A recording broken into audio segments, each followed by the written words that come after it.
Hey there. We are in the fourth week of Easter. So Easter is the season. We are now in the fourth week, which means it has been 4 weeks since we recorded the Easter video here in my home, which seems nuts to me. I can't believe that it has been that long, but it has because we're here. So what we've talked about, we had the last week, Holy Week, leading up to Jesus' death and then his resurrection. And then the past 3 weeks, we've talked about three different stories where Jesus revealed himself. The first time to Mary, where he called out her name and then her eyes were opened to see Jesus, the resurrected Jesus. And then the next week was Thomas. So Jesus had revealed himself to the disciples, but Thomas wasn't there. So when they ran and were excited to tell him about it, Thomas really struggled with believing, and he said, unless I see it, I don't believe it. Well, Jesus came and revealed himself to Thomas. And so that was great. And then last week we had the two disciples on the road to Emmaus who were really kind of in a bad spot. They just were down about what had happened. And then they come across this stranger who happened to be Jesus. So Jesus, who came to them in their time of need, in their time of struggle.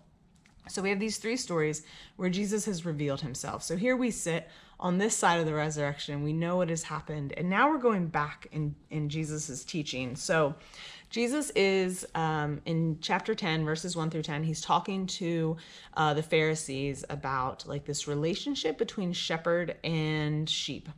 And he's talking specifically about like someone who would enter into the pen where the sheep are anyway, but through the gate. So climbing over the fence kind of dishonestly. So he's talking about a thief and that person that's wrong. And he talks about the right way to enter is through the gate.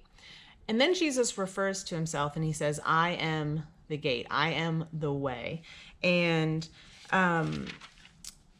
it's this really cool understanding that up until this point, there had been false idols and false gods, and people had been putting their faith in other things. And we do that today. We've talked about this a lot in youth group, where we put maybe social media, popularity, money, objects above our relationship with God. And this is like kind of a really cool teaching. Like this is a really cool teaching on that. So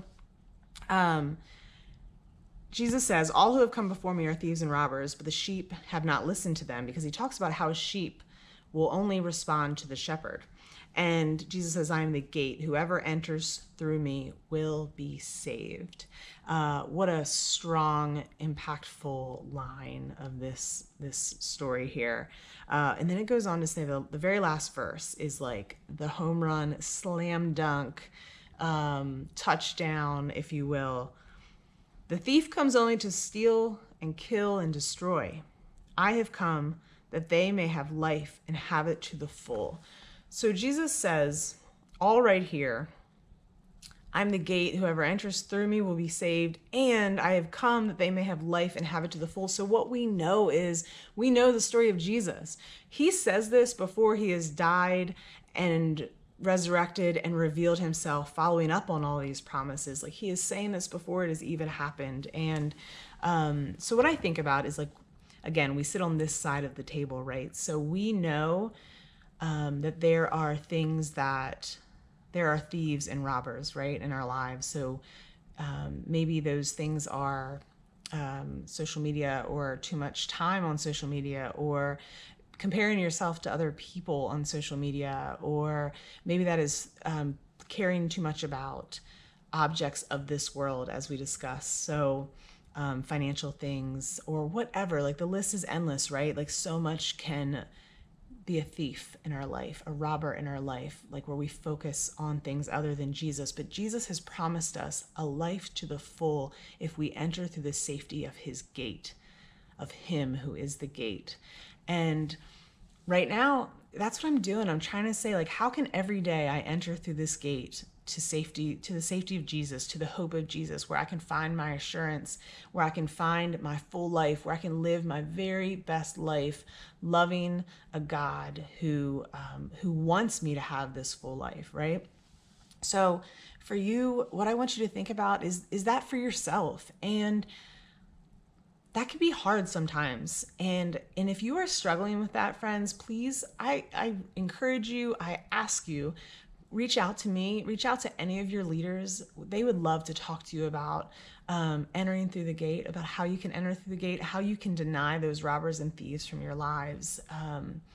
So just do that this week, and go ahead and write down for yourself how your life is full in Jesus, and what are the things even that you are finding yourself needing to turn away from, that are maybe taking away from your ability to live life to the full. So that's the focus this week, friends.